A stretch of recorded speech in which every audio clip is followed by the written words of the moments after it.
No smoke, no smoke. What's up? Welcome to All Gas, No Smoke. Those of you that are returning, welcome back. And those of you that may be new, I kindly ask that you like the video and think about subscribing to help a small channel grow. But let's jump into it. So this past weekend, we had a lot of racing going on for us enthusiasts. We had the Coca-Cola 600, we had the Indy 500 in IndyCar, and we had the start of the outdoor season in motocross. So a lot of things going on for us enthusiasts, a lot of exciting racing going on. But this video right here, we are going to talk about the Coca-Cola 600 and NASCAR. And I do want to start here by saying overall, I think it was a good race. It was exciting. It kept me at the edge of the couch. A lot of battling, a lot of lead changes, 33 to be exact. I believe we also had 8 cautions and probably one of the biggest position changes that I've seen. We had Ross Chastain going from dead last to the top spot, gaining 39 positions there, and then winning the race. So congratulations to Ross Chastain for doing his thing there.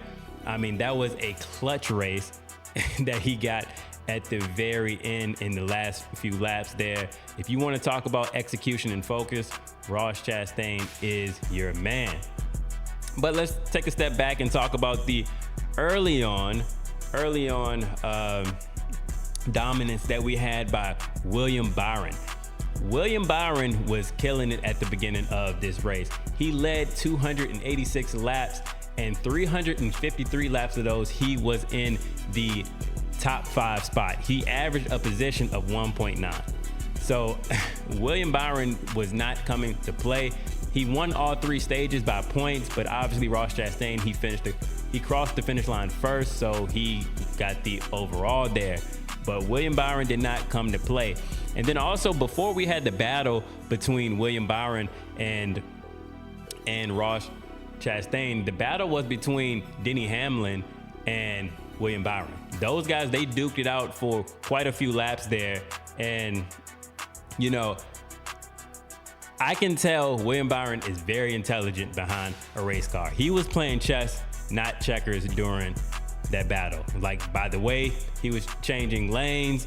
Like, I'm telling you, very smart. And I learned a lot of things about William Byron during that battle. So shout out to William Byron. You know, you did a phenomenal job this past weekend.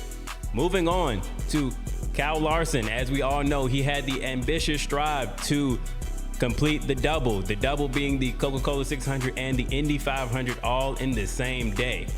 So let me start by saying this. It was a disappointment because he did get a DNF, or did not finish in both events. So starting with the Indy 500, Kyle Larson, he spun out. You know, he downshifted, lost control, and hit the Stingray Bob. So he spun out. He could not finish the race because the car was too damaged.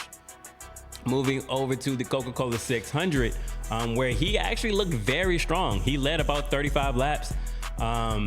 And lap 43, 45, something like that, he spun out. And then about halfway through the race there, he got caught in a pileup, just causing too much damage to his car. He did try, and it was a good attempt to avoid that pileup, but unfortunately he did get nipped and too much damage to the car, so he did not finish that race as well. He did express that, you know, it was a bummer of a day overall, and he also expressed the nightmares of the logistics of trying to pretty much move from Indiana to North Carolina in the same day and make sure you're on time for both races. So with those challenges, he did say, hey, you know, I don't know if I'll be attempting this again, but we'll see. But that being said, tell me down in the comments below, do you think Larson should attempt the double again? Also, how do you feel about the racing this weekend at the Coke 600 and overall? Please tell me where you're checking in from, your city, state, and area code. But also, please don't forget, like, comment, and subscribe. I'm out.